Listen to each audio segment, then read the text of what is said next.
Hello and welcome to day 42. We are looking at Leviticus chapters 15 to 17 and Acts chapter 18 today.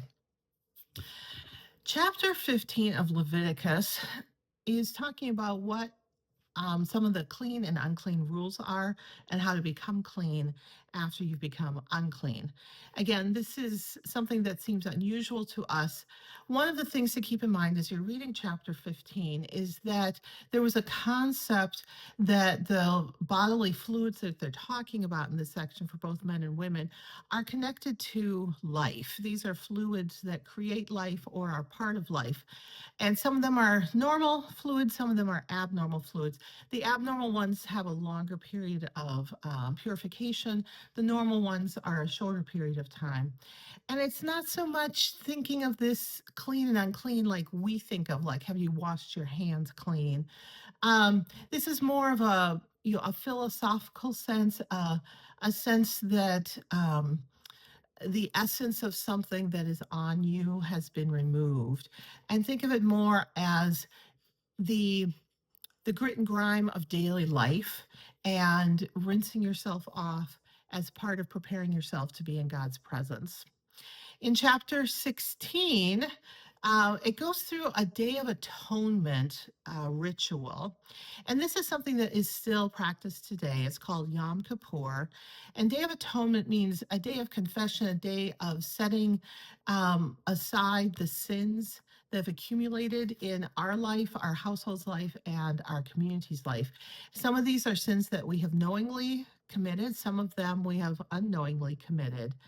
Now, a lot of these purification laws fell into disuse after the fall of the temple, but the Yom Kippur practices of prayer, fasting, and penitence are still practiced to this day. And this is something where both citizens and foreigners in the area of Jewish belief practice this. They fast and refrain from work. One of the interesting things here in English, we have a phrase called, or a word called scapegoat, which is someone who ends up taking the blame in a situation. And this ritual is where the original concept of scapegoat comes from. So, as part of this, it is believed that God is in the Holy of Holies, a place that only the high priest is allowed to go within the tent of meeting. And they only go in once a year at Yom Kippur, and there is a preparation of the self to go in there in order to be holy before God. There are two goats that are prepared, and one of them is then sacrificed for God, but the other one is prayed over and then taken out into the wilderness and released. And that is the one that all the sins of the community is put upon. And so the sins of the community are removed from the community on this goat that is sent out into the wilderness.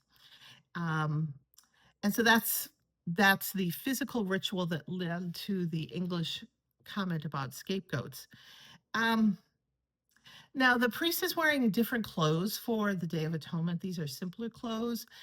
These are not the same clothes that they wear for the daily worship rituals that have been outlined in other places.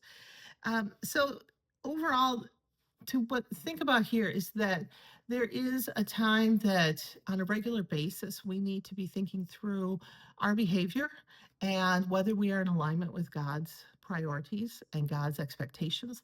And on a regular basis, we need to be doing something to make ourselves right with God. Now, we use prayers of confession in worship. There are ways that we can do this at home. There is a Jesuit practice called Examen. It takes about 10 minutes. And Jesuit priests do this daily, and many Catholics and other Christians do this daily. There's a wonderful book called Reimagining Examen that will walk you through some of these practices.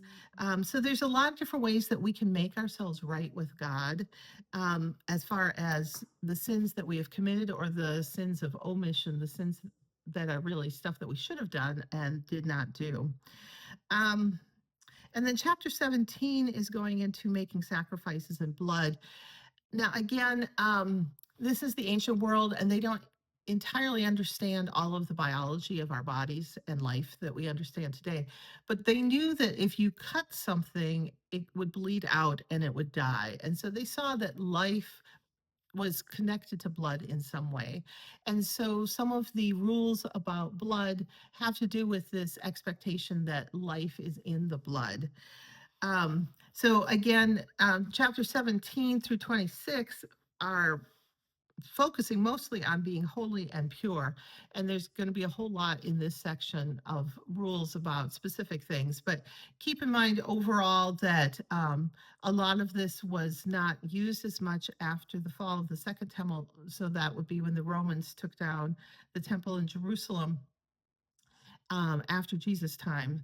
And uh, there's we can read these sections to get a glimpse of the relationship between God and the Jewish people at this time.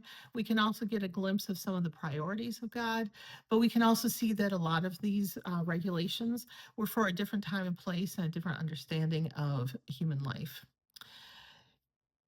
In our reading from Acts, Paul, we finished before that he was in Athens and philosophizing with the scholars there. He went on to Corinth, which was a major city. He stayed there for quite a while. And we are told that he actually supported himself by being a tent maker during the week. And then he spent the Sabbath day teaching others about Jesus. As was the pattern everywhere else, he went to the Jewish people. There were a lot of debates among them. A lot of them did not accept his teachings about Jesus. And so he focused on the non-Jews in Corinth for 18 months and brought many people to understand Jesus' way of life, and they became believers. A few Jewish leaders continued to fight with Paul, and they worked to kick him out. Paul then went to Ephesus and then Caesarea on his way to Antioch. And then he retraced his travels to visit churches that he had already set up in different places. We hear about Apollos. He is a new missionary that is quite powerful, but he had been teaching through John's baptism, and he ran into Priscilla and Aquila, who were companions of Paul, who were believers in Jesus. And they gave Apollos some additional instruction to understand Jesus' complete ministry. Apollos accepted all of this and became a very powerful teacher. As we think of this story, there are two things that I think are interesting. One is that Priscilla plays a role in training Apollos.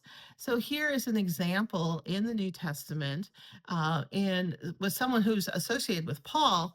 Paul is generally thought of as banning women from leadership in churches. But here is Priscilla training up one of the leaders of the churches and preparing him to continue the work. And Priscilla, along with her husband, is working in a role as a leader in the church.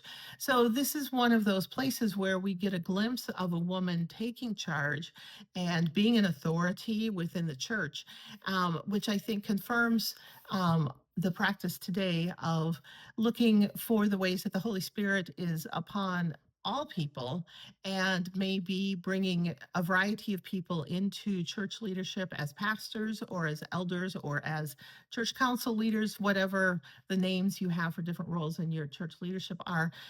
And I just think that affirms women feeling a call to take authority and leadership within churches. The other thing is that this clearly shows how important it was to develop new leaders within the early days of the church.